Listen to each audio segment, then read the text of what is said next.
On the 1st of July 1961, Diana Spencer, the future Princess of Wales, was born. 3.5 years later, Britain's wartime leader, Winston Churchill, died. Though Churchill was born at Blenheim Palace, he was ultimately descended from the Spencer family of Althorp, where Diana had grown up.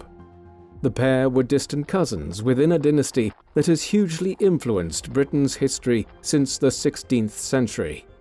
How did the Spencer family emerge out of Althorp to have such a huge bearing on the country over a period of half a millennium? This is the story of the Spencer family, modern Britain's most influential aristocratic lineage. The origins of the Spencer family can be traced back to the 15th century, when John Spencer, a son of William Spencer, was born around 1455. This was the year that the ongoing instability around the reign of King Henry VI of England descended into open conflict, known as the Wars of the Roses. The Spencer family were members of the gentry at the time, and John's uncle was both a landholder at Wormleighton in Warwickshire and had acquired a lease of lands at Althorp in 1486. Althorp is in Northamptonshire in the English East Midlands. The pronunciation, Althorp, is the preferred one of the Spencer family, although Althorp is an alternative, more common pronunciation. The family were upwardly mobile in the 1470s and 1480s, despite the intermittent wars across England. They reared sheep on their estates, and the wool from these was exported to the Low Countries for processing as part of the textile industry there, activity which was central to England's export economy at the time. John succeeded his uncle at both Althorp and Wormleighton, first as a tenant and sheep farmer, and then as a landowner.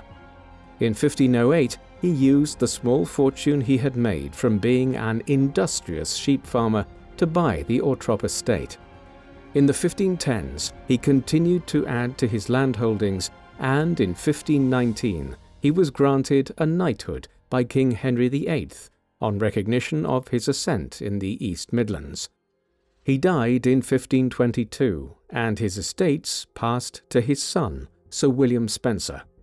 William died in midlife, and the Spencer lands passed to his young son, John. This younger John Spencer lived down to 1586 and built on the work of his grandfather to make the Spencers one of the foremost non-noble families in this part of England. He served as the Sheriff of Northamptonshire on multiple occasions between the 1550s and the 1580s. In 1579 or 1580, the youngest of his 8 daughters, Alice Spencer, married Ferdinando Stanley, the future 5th Earl of Derby, creating ties between the Spencers and the English nobility. Indeed, the Stanleys were related to the royal family and were potential heirs to the throne, given Queen Elizabeth I's unwillingness to marry and lack of an heir. Thus, the 16th century saw the Spencers emerge from being a wealthy family of sheep farmers in the East Midlands to become important local office holders, and then to marry into one of England's foremost noble houses. There is a debate to this day as to whether or not Edmund Spencer was related to the Spencers of Althorp. Edmund is widely considered, along with Sir Philip Sidney, to be the foremost poet of the English Renaissance. He was born in London around 1552 and was the son of a clothmaker who had moved to the capital from Lancashire. No definitive proof of his familial ties to the Spencers of Althorp has been found, but contemporaries, including Spencer himself, evidently thought he was related to Sir John Spencer. For instance, in his Tears of the Muses, published in 1591, Spencer dedicated the work to Alice Spencer and stated that part of his reason for the dedication was also some private bands of affinity, which it hath pleased your ladyship to acknowledge. In another of his works, he affirmed that, though from another place I take my name, an house of ancient fame. Literary scholars also view this as being a reference to the Spencers of Althorp. Later, after Edmund's death, Sir John Harrington, a godson of Queen Elizabeth I and another poet of the era, addressed Sir John Spencer in his Metamorphosis of Ajax and stated, "You have a learned writer of your name. Make much of him, for it is not the least honour of your honourable family," which was clearly Harrington's way of saying Edmund was related to the Spencers of Althorp. There is no way of confirming this, but as well as rising up the social ladder in the English Midlands in the 16th century, the wider Spencer family was probably related to the greatest poet of the English Renaissance. While Sir John Spencer's daughters had been able to marry into the English nobility on account of his great wealth, the senior branch of the family became directly part of the aristocracy in the early 17th century. This occurred during the reign of King James I, the first monarch of the House of Stuart. James massively expanded the minor aristocracy as a means of generating increased revenue between 1603 and 1625. Sir Robert Spencer was one of the earliest beneficiaries of the inflation of noble titles when he was made first Baron Spencer of Wormleighton on the 21st of July 1603, 4 days before James's coronation in England. In advance of trying to acquire a noble title, Robert's father had acquired a genealogical pedigree from the College of Arms in 1595, which strangely tried to establish that the Spencers were related to the Despencer family that had become hugely influential in England back in the reign of King Edward II at the start of the 14th century.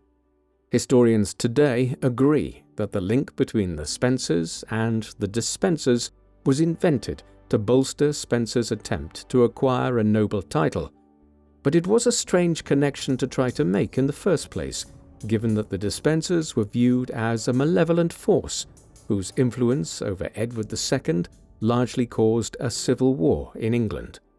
The newly ennobled Baron Spencer was clearly a wealthy man.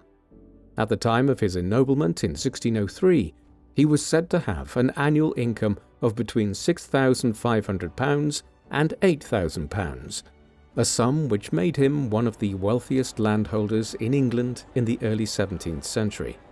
He sat in Parliament on numerous occasions prior to his death in 1627 and was a middling figure in the politics of the period. In 1618, he was offered an earldom if he would pay the crown £10,000 for the title, but he turned it down, instead preferring to reinvest his fortune in further developing his estate. While the first Baron Spencer turned down the opportunity to become an earl, the family would not have to wait long for that more senior title to come their way. William, 2nd Baron Spencer, died in midlife in 1636, meaning that his teenage son, Henry, succeeded as the 3rd Baron just after turning 16 years old. His life would be short, but significant. In 1639, he married Lady Dorothy Sidney, a daughter of the 2nd Earl of Leicester, one of the country's most eminent peers.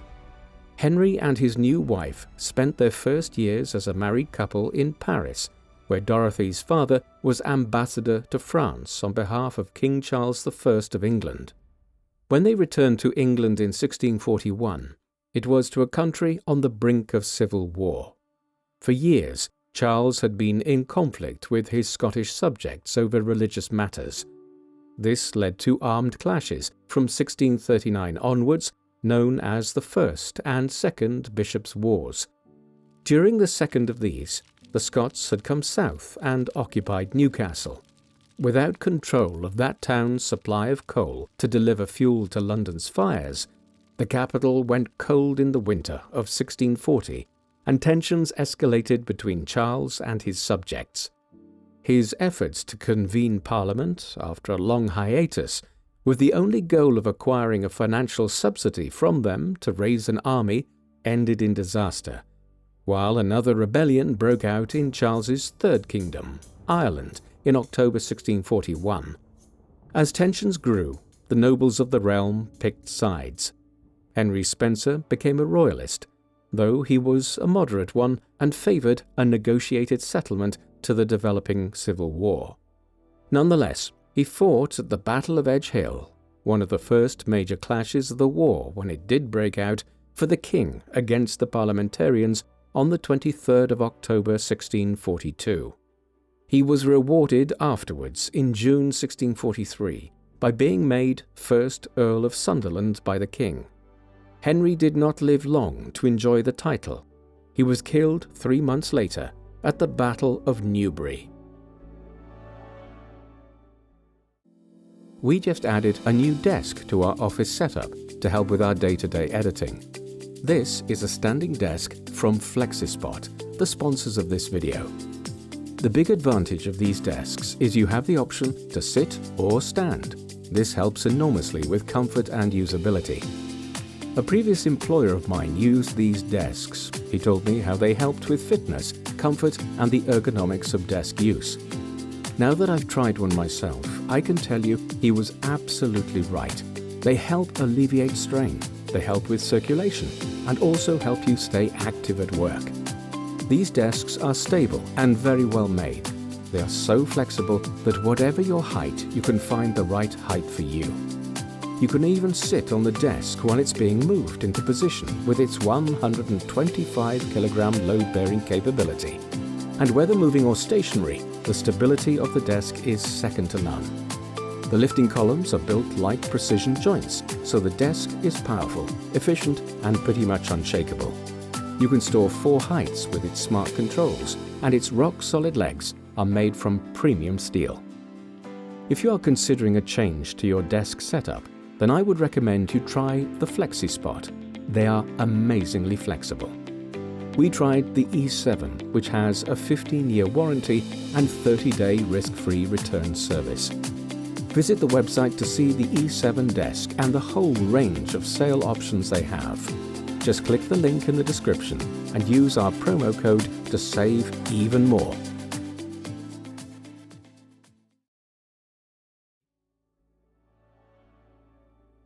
The earldom now descended to Henry's son Robert, who had only just turned 2 years old. His youth at the time of his succession as Earl meant that he was the senior-most figure within the Spencer family for nearly 60 years down to his death in 1702. Therefore, the story of the Spencers is very much the story of Robert Spencer in the second half of the 17th century. He grew up in England against the backdrop of the civil wars ending in the defeat and execution of Charles I in 1649, and the creation of the Commonwealth headed by Oliver Cromwell, England's only short-lived experiment in republicanism. In 1658, he and his mother left England and went to live on the continent, where the House of Stuart and many of the royalist nobles were in exile, with Charles I's heir, the future Charles II, who spent the 1650s living between the Low Countries and the French court in Paris. After the restoration of the monarchy in 1660 and the accession of Charles II, Robert remained on the continent and travelled for several years. He returned home in 1665 and became a firm supporter of the monarchy. He served as an ambassador to France and Spain at various points in the years thereafter, while he also became a fixer when at home in England, employed to manage the king's various mistresses. Spencer managed to navigate the politically tortuous events of the late 1680s, when James II, Charles II's brother and heir, was overthrown on account of his Roman Catholicism and replaced by Mary II, James's daughter, and her husband, William of Orange, the preeminent political figure of the Dutch Republic. Through all of this, Robert became known as a great patron of the arts and of poets in England, and he was the antithesis of his ancestors in the 16th century. They had built up the family through their business and financial acumen. Robert was a spendthrift, and his lavish spending mired the family in debt. One of the projects which Robert spent a substantial proportion of his estate on was the construction of Althorp House. The older house here was far from being the grandest of England's country houses.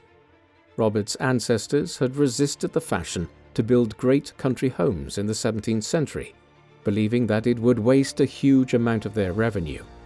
As a result, the seat was rather unimpressive.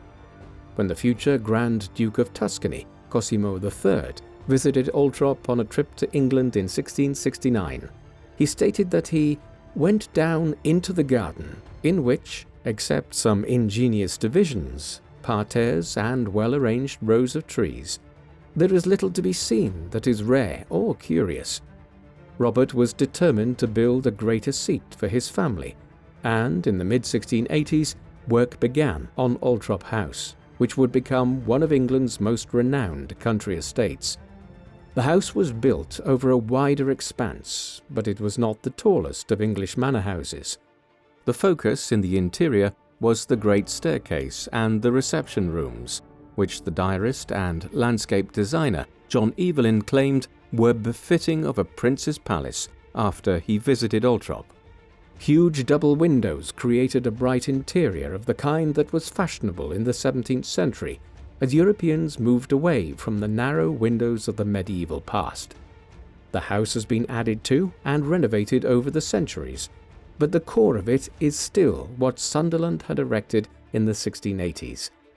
It is a Grade 1 listed stately home and one of England's most historic manor homes.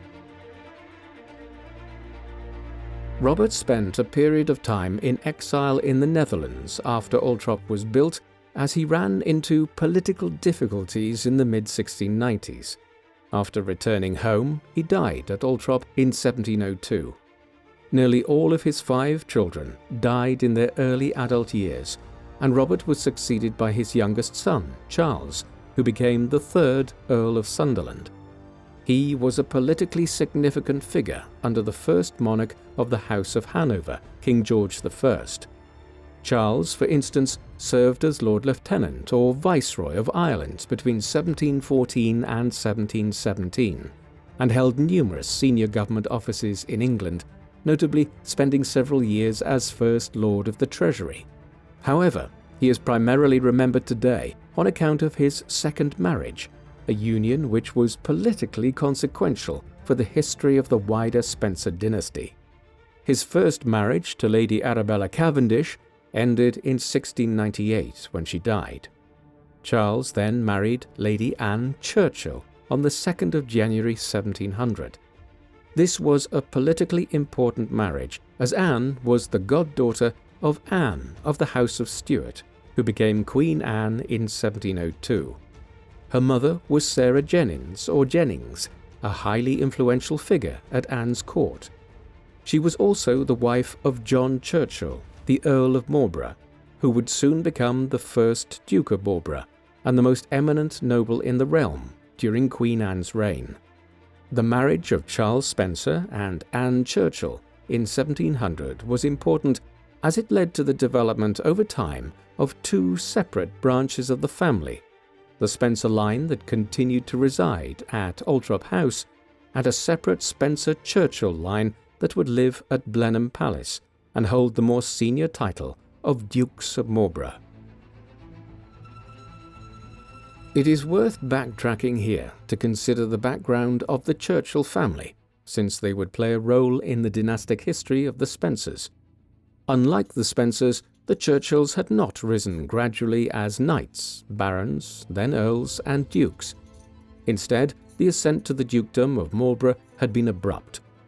The first duke's father was Sir Winston Churchill, and his grandfather was John Churchill. John was born right around the start of the 17th century and became a lawyer. He prospered in London during the reign of King Charles I, and he initially supported the king in the Civil War of the 1640s, though he changed sides later on in it. His son, Sir Winston, was a young man in his early 20s when the conflict between king and parliament broke out, and he joined the royalists. He was named after his mother, as John had married Sarah Winston. Hence the appearance of the name Winston as a first name in the family, was the result of the use of a maternal surname as a personal name. Sir Winston remained a committed royalist even after the defeat and execution of King Charles I. He was rewarded for his loyalty in the 1660s by Charles II after the restoration of the monarchy. By the time Winston died in 1688, his son and heir, John, had already established a reputation as a military commander for his role in the suppression of the Monmouth Rebellion that attempted to usurp the throne from King James II after his accession in 1685. This early show of loyalty aside, John later played a role in the Glorious Revolution, which removed James II from power in 1688 and ushered in the dual reign of Mary II and William III. As a reward, John was made the Earl of Marlborough. Marlborough's political ascent was not all smooth. In the early 1690s, he fell out of favour as suspicions grew that he was in contact with James II, who was in exile in France. He was eventually arrested and detained in the Tower of London in the summer of 1694 after accusations emerged that he had betrayed military plans to the French. However, the death of Mary II in December 1694 provided a window for the future Queen Anne to organise a partial rapprochement between Churchill and William III after John's wife, Sarah, implored her great friend Anne to do so. The accession of Anne in 1702 ensured Churchill's full reascent as a leading figure in English politics, while Anne also elevated him to the title of Duke of Marlborough. He became the country's leading military commander in the War of the Spanish Succession that raged between 1701 and 1713. This was fought between the French, Spanish, and Bavarians on the one side, and England, Austria, the Dutch Republic, and Prussia on the other, over the respective claims of the royal houses of France and Austria to the throne of Spain. On the 13th of August 1704, Churchill led a Grand Alliance army that defeated the French and Bavarians at Blenheim in southern Germany and prevented them from attempting to strike at Vienna. The victory sealed Marlborough's reputation as one of Europe's great military commanders, though he was never able to deal a decisive blow against the French in the war, which ultimately descended into a stalemate. Back in England, work began on Blenheim Palace as the seat of the Churchill family in 1705. It was only completed in 1722. Extraordinary investment by the Crown meant that Blenheim clearly has the look of an immensely impressive royal palace, and it is a UNESCO World Heritage Site today. This was the family which the Spencers formed a marriage alliance with in 1700. The first Duke of Marlborough barely lived to see the building work at Blenheim nearing completion. He died in 1722. Significantly, his son and heir, John, Marquess of Blandford, had died in 1703 from smallpox. An unusual royal dispensation was subsequently made to ensure that one of the Duke's daughters could succeed him as Duchess of Marlborough. Therefore, when he died in 1722, John was succeeded by his eldest daughter, Henrietta, who became the second Duchess. She lived down to 1733. 2 years earlier, her only son, William, had died from internal bleeding, probably caused by a ruptured organ when he was in his early 30s. What this meant was that the next person in the line of succession was Charles Spencer, the son of Charles Spencer, the 3rd Earl of Sunderland, and Anne Churchill, who had married in 1700. Hence, the younger Charles, who was born in 1706, became the 3rd Duke of Marlborough. He used the Spencer name, as did his son and heir, but the 5th Duke, George, would later adopt the dual surname Spencer-Churchill after he ascended to the title in 1817. This was in honour of his ancestor, the 1st Duke's formidable historical reputation, and also an acknowledgement of the peculiar dynastic dispensation that had been made in 1706 to allow the Marlborough title to continue through the female line. Hence, the branch of the Spencer family which continued to hold the Marlborough title and lived at Blenheim Palace are typically known as the Spencer-Churchills. As we will see, at a much later time, members of the family dispensed with using the Spencer element of the dual surname altogether and became known simply as the Churchills once again. Althorp House did not continue in the Spencer-Churchill side of the family. Instead, the ancestral seat of the Spencer family descended to a younger son of the 3rd Earl of Sunderland. This was yet another John Spencer. He was born in 1708 and inherited the Althorp lands in early 1734, after the full division of the joint family estate had been decided on. John lived down to 1746 as an eminent country gentleman and a long-standing Member of Parliament, but he did not acquire a title of his own. Instead, he was known simply as the Honourable John Spencer.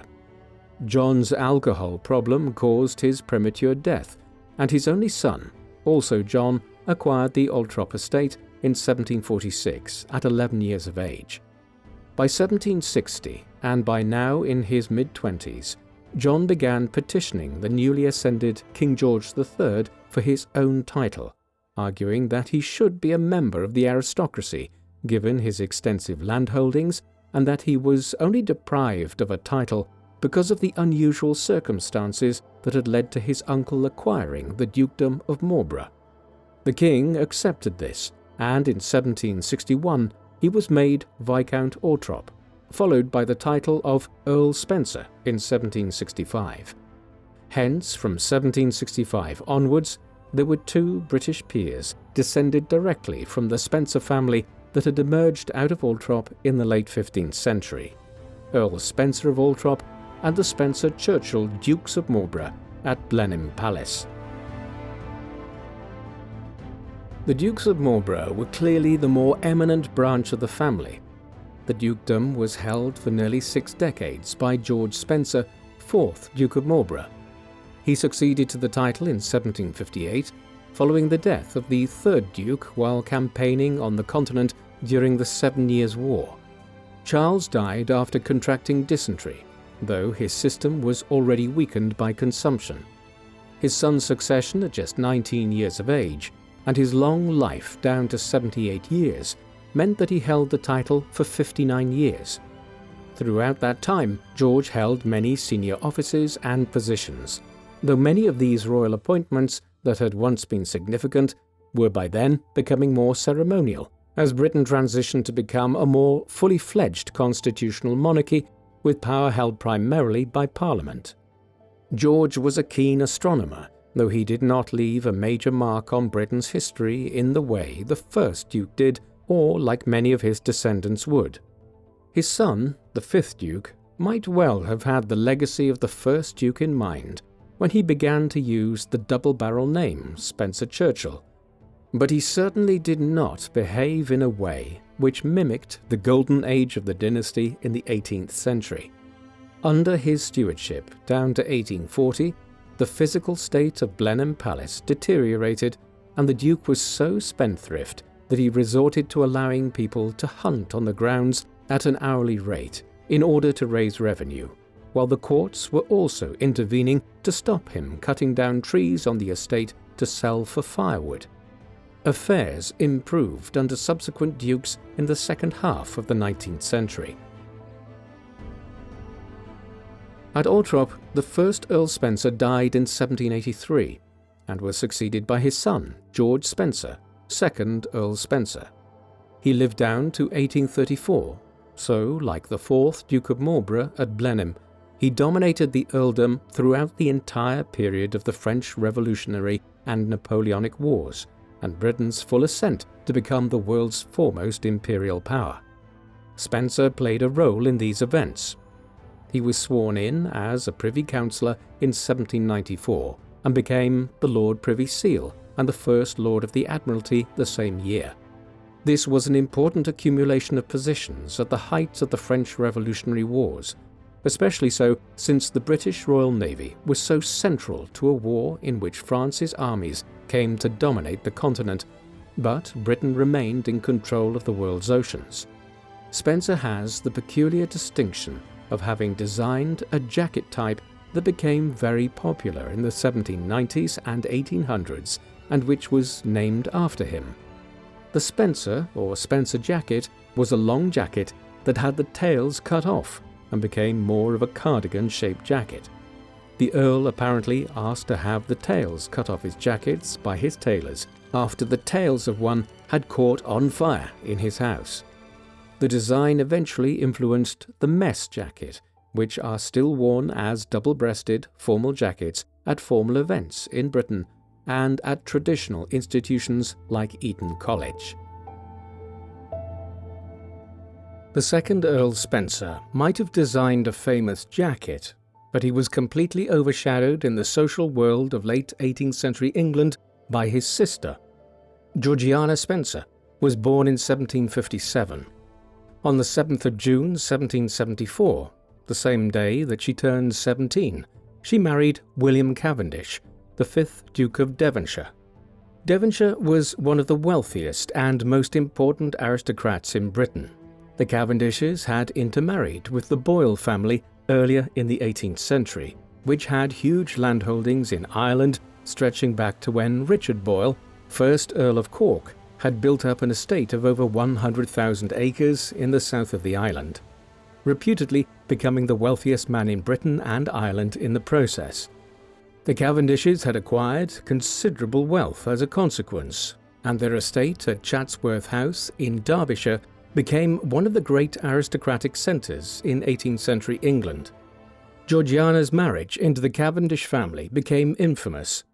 She was a celebrated beauty and a socialite of the era, but she was also notorious for her affairs and her gambling habit. Georgiana was also a major patroness of the arts and authored several books herself, while she also had an interest in the sciences. Though there is no doubting her intellect, her gambling problem became ruinous.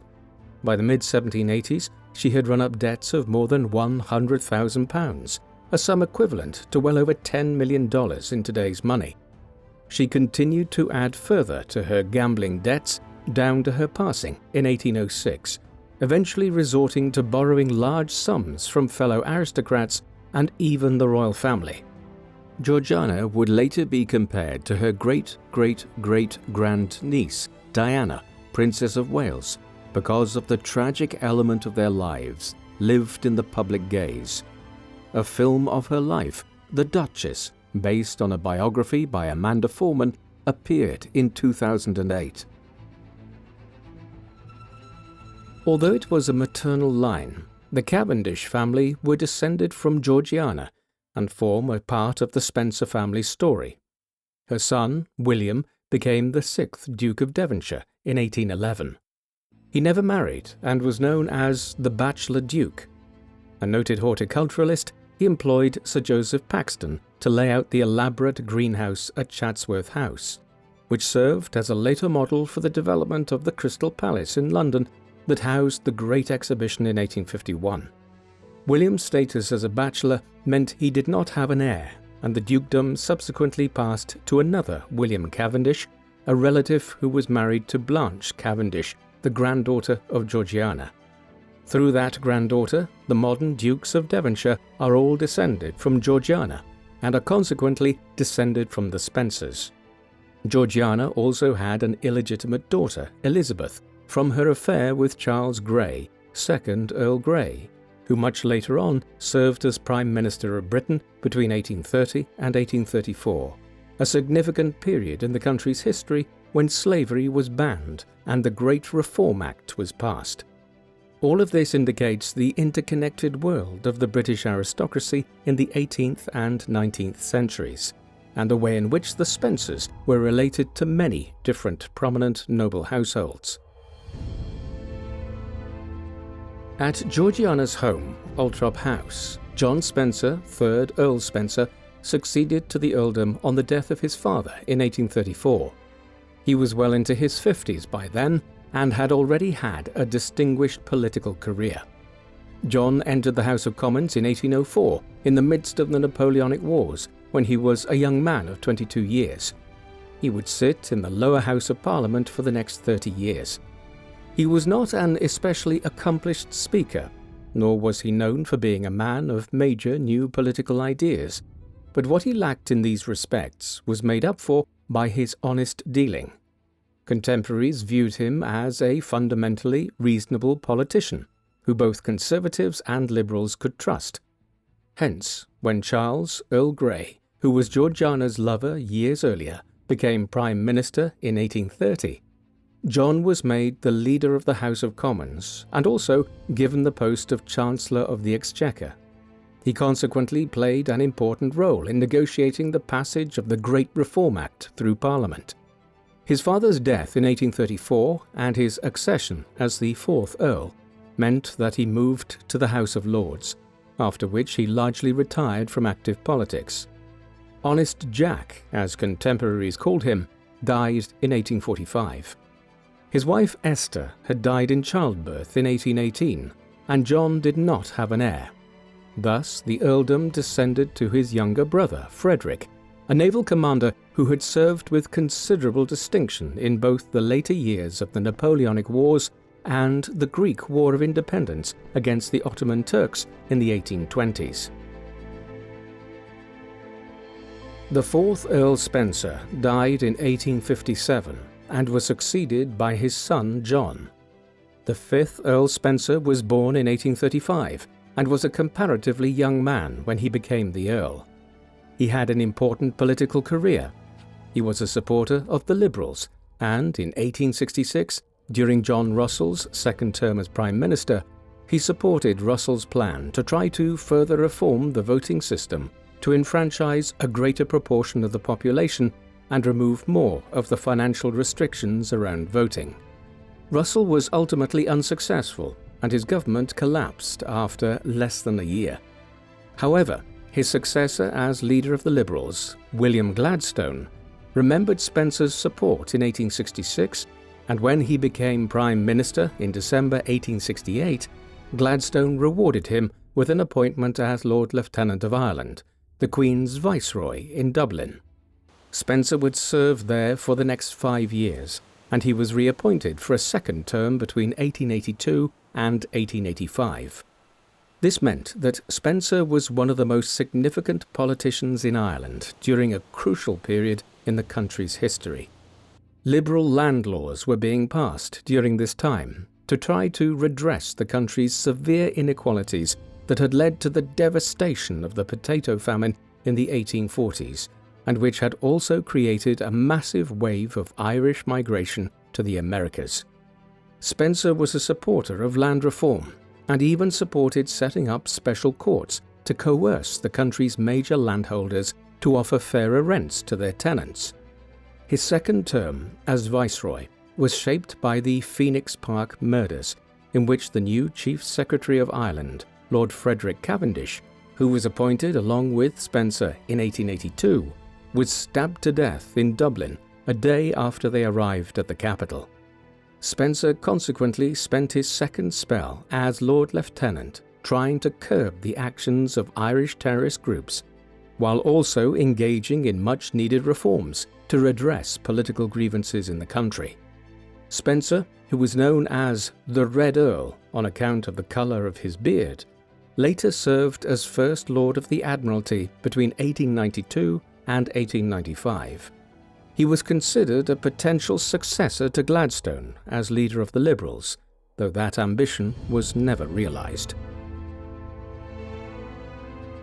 The Earls of Spencer and the Dukes of Marlborough were, of course, not the only members of the Spencer and Spencer-Churchill families.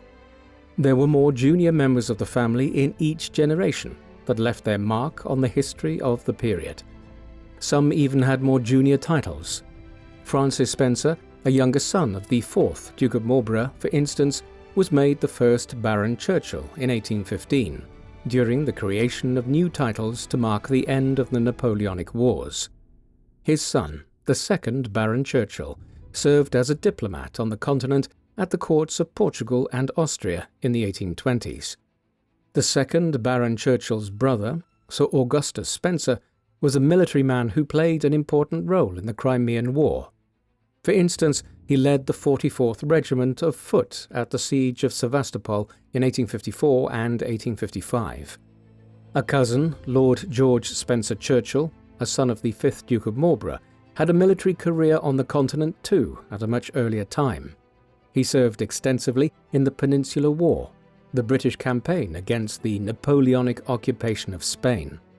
Lord Alan Spencer-Churchill, a son of the 6th Duke of Marlborough, was a businessman who became involved in shipbuilding at the Thames Ironworks and Shipbuilding Company, as well as playing a role in developing the English West Country as a tourist destination in the 1860s.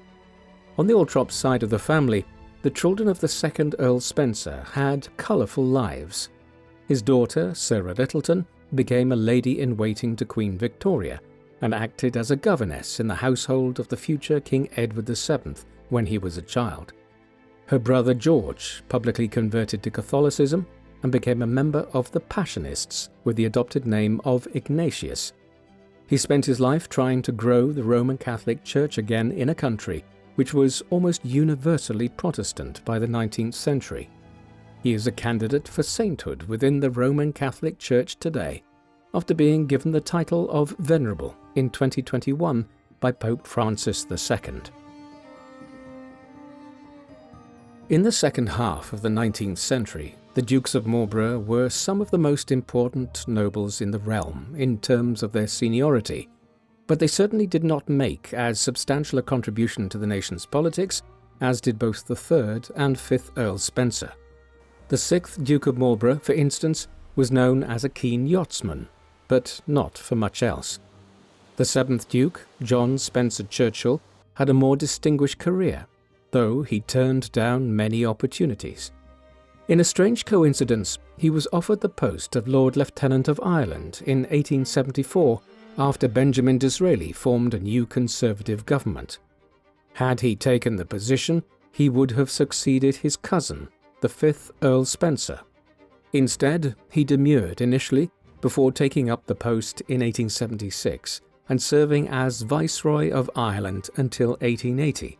Although his influence over the country was not as substantial as his cousin's. More broadly, this emphasizes how the two sides of the wider Spencer dynasty had come to occupy the two different sides of the political divide in 19th century Britain. The Althorp-based Earl Spencers tended to be liberals, while Blenheim's Dukes of Marlborough were conservatives. The Dukes continued to support the Tories into the 20th century. The 9th Duke, for instance, was the Paymaster General and the Under-Secretary of State for the colonies in conservative governments in the late 19th and early 20th centuries. The most important politician on the Blenheim side of the family in the 19th century was not one of the dukes.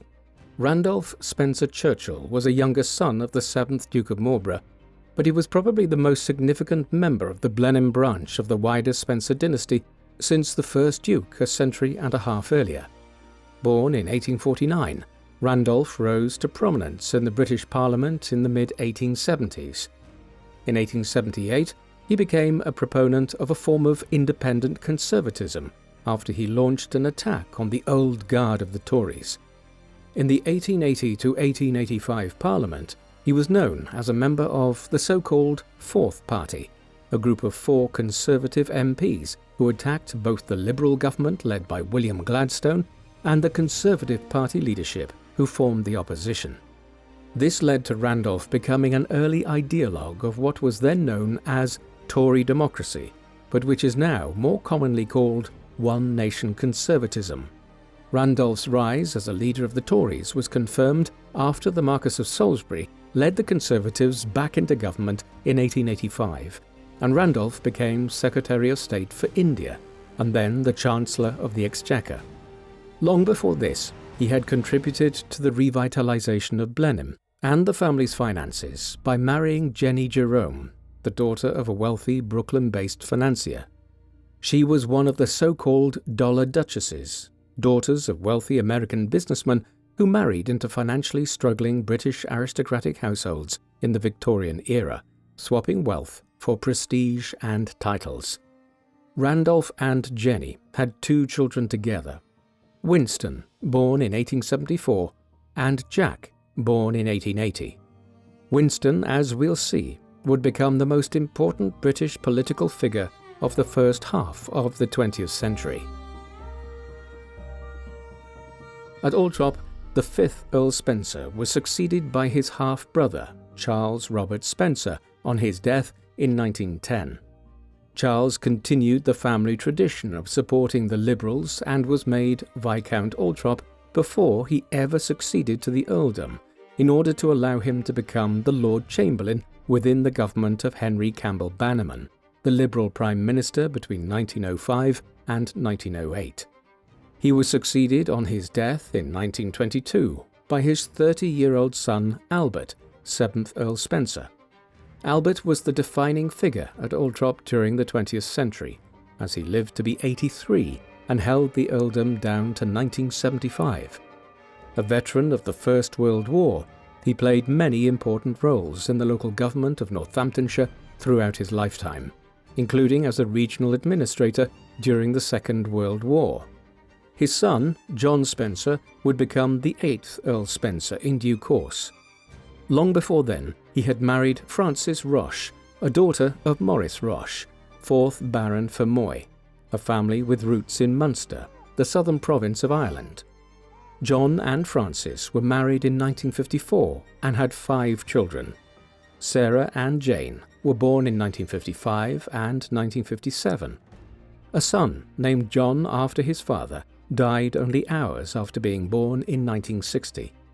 Then, on the 1st of July 1961, a 3rd daughter named Diana was born. Their 5th child, another son, Charles Spencer, was born 3 years later, in May 1964. Diana would go on to become the most famous member of the Althorp Spencers during the 20th century. By the time she was born, the most celebrated member of the Spencer-Churchills of Blenheim since the days of the first Duke of Marlborough, had lived nearly all of his life. Winston Churchill, as we have seen, was born in 1874 as the elder son of Randolph Churchill. He was, consequently, a grandson of the 7th Duke of Marlborough. Winston's early career was complex. He spent time travelling the world at the height of empire, taking part in the Mahdist War in Sudan and the Second Boer War in South Africa at the end of the 1890s and the start of the 1900s. After returning to England, he began his political life with the Conservatives, but then he went against family tradition and crossed the aisle to become a member of the Liberals. His ascent through high political office was fast. In 1910, he was made Home Secretary, and then the First Lord of the Admiralty in 1911. His role in the disastrous Gallipoli expedition against the Turks during the First World War did not lead to Churchill's political decline, as is sometimes suggested.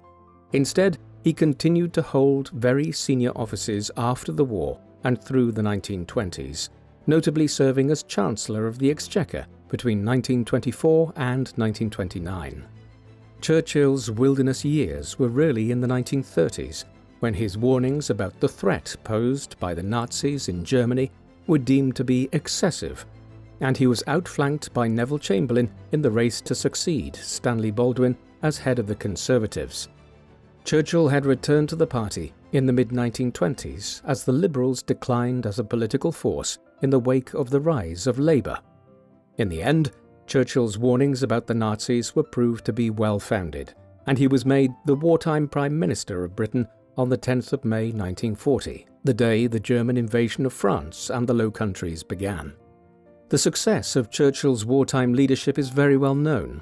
He galvanized the nation to resist the Germans in the dark days of 1940 and 1941, and was critical in the formation of the Allied alliance that eventually defeated fascism.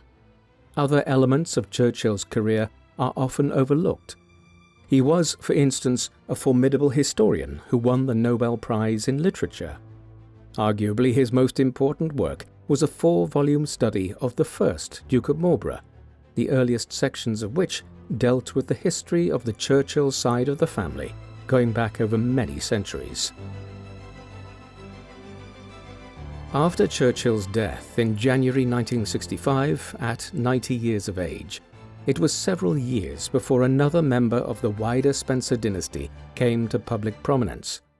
On the 29th of July 1981, Diana Spencer, the daughter of the 8th Earl Spencer, married Charles, Prince of Wales, the heir to the throne and eldest son of Queen Elizabeth II. The marriage started out reasonably well. Diana and Charles seemed to like one another. She was commented on well by the media, and they had 2 sons quickly, William and Harry, born in 1982 and 1984. Thereafter, though, things deteriorated quite quickly. Both Diana and Charles were unfaithful, and by the end of the 1980s, rumours swirled in the media about infidelities, while their media appearances and royal trips together seemed more and more strained. Eventually, they separated in 1992, and they finally divorced in 1996, after years of media revelations. Diana died in a car accident while being chased by paparazzi through the streets of Paris on the 31st of August 1997. Barring some unusual development, her eldest son will succeed in future years as King William of the United Kingdom. There are many other members of the extended Spencer and Spencer-Churchill families that could be mentioned. The 9th Earl Spencer is Charles Spencer, Diana's brother. He succeeded to the earldom in 1992, following the death of the 8th Earl. Although he tends to feature in the media in conjunction with his sister and her memory, Charles is an accomplished historian who has written books on his own family and their ancestral seat at Althorp, as well as works on topics like the Battle of Blenheim and the fate of the men who signed the death warrant of King Charles I in 1649. Charles's heir, the future 10th Earl Spencer, Louis, is an actor. The Dukedom of Marlborough was held by the 11th Duke, John Spencer-Churchill, between 1972 and 2014. His son, Charles James, led a much-publicised playboy lifestyle in the 1980s and 1990s, leading to efforts by the 11th Duke to place the future custodianship of Blenheim Palace out of his legal control. In 1995, Charles James was incarcerated briefly for forging medical prescriptions, one of 3 spells behind bars. He became the 12th Duke of Marlborough in 2014. Although he had largely avoided too much public controversy after becoming Duke, in December 2025, the 12th Duke, who is now in his 70s, was charged with several counts of strangulation of his second wife, Edla. They had divorced in 2024. Blenheim Palace is held and managed by a trust today, set up by the 11th Duke. The Spencer family are one of England and Britain's most storied families. Their origins can be traced back to Northamptonshire in the late 15th century, when John Spencer followed in his uncle's footsteps and became a successful sheep farmer at Althorp. This became the family's seat. John became Sir John in the early 16th century, while Sir Robert Spencer was made a baron in 1603 on the accession of King James I, on account of the family's wealth and power by then in the East Midlands.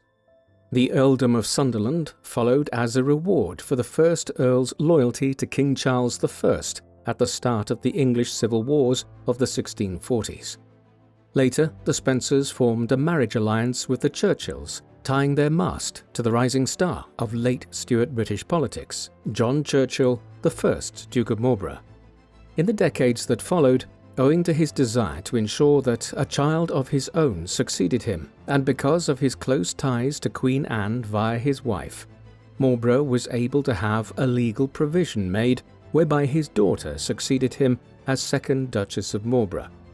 This unusual dispensation led to the family dividing in the middle of the 18th century into the Spencers of Althorp and what became the Spencer-Churchills of Blenheim Palace. In the 19th century, the Earls Spencer played a very senior role in the Liberal Party, while members of the wider Spencer-Churchill branch, like Randolph Churchill, became important Tories. The Spencer family reached the peak of its fame in the 20th century under the wartime leadership of Winston Churchill and via Diana Spencer's marriage to Prince Charles. If and when Prince William becomes King William, it will be as the descendant of the sheep farmer from Althorp who 5 centuries ago was knighted by King Henry VIII, beginning the remarkable story of the Spencers. What do you think of the Spencer family?